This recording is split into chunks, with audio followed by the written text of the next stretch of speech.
The soldier who is depicted in the monument that is back there, it is a general depiction of a soldier from a specific infantry of the Confederate War. So the biggest thing about getting it down and why I think it should be taken down is you can still teach this history and how dark it was without having these monuments still standing for people in a war that lost.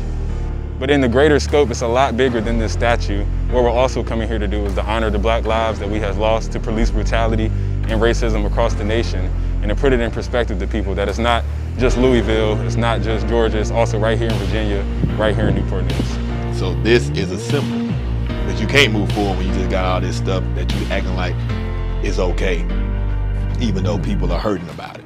This should have happened a long time ago. Apparently in 2017, there was a petition to actually remove it then, but it did not get the momentum that it has now. So I'm very excited. It's about time. And I'm here as an invited speaker to talk about the process of how statue will be removed and what we expect and how we came about this. And here to encourage the youth who we're happy to see are taking a stand, because when youth are involved, things happen, and we're happy to see that. This is the time to really admit the true history of Virginia and the foundations that African Americans laid, and make sure that we can get rid of the old Jim Crow laws that are on the books. And I'm really looking forward to voting yes on all of these criminal justice reforms. We have to make sure that we look at ourselves too. I can't just blame, the police. I can't just blame the government. I can't just blame our economy. We gotta look at ourselves. We gotta make sure we good at our home before we start trying to fix everybody else's.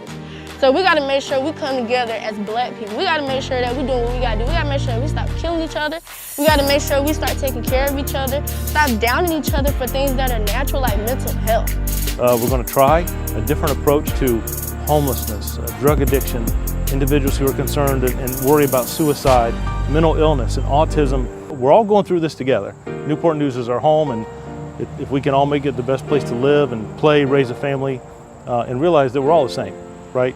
Especially in God's eyes, we're all the same. We've been talking about it for a while, and people start to get a little bit of that fatigue of when are we going to see something? Well, I'm thinking in the next 3, 4, 5 months, they're going to see things. They're going to see a groundbreaking for some new housing. They're going to see some of the old dilapidated housing coming down. They're going to see some changes. They're going to see some additional businesses and hopefully some additional amenities. And I said, I feel good about the young people, that they're going to help us change in the right way and in the right direction. I don't think that people just wake up one day and say, I don't like you because of the color of your skin. People were actually been fed this over time. Yeah, you can't just blame the police officers. You have to blame the system as well. To have a chance to be a part of something, I'm all for it. The only way you can combat hate is love. And I know it doesn't sound right, but that's the only way. It's hard to have a fight by yourself. So when you learn how to combat hate with love, the times will change. Speak the truth, but speak it in love.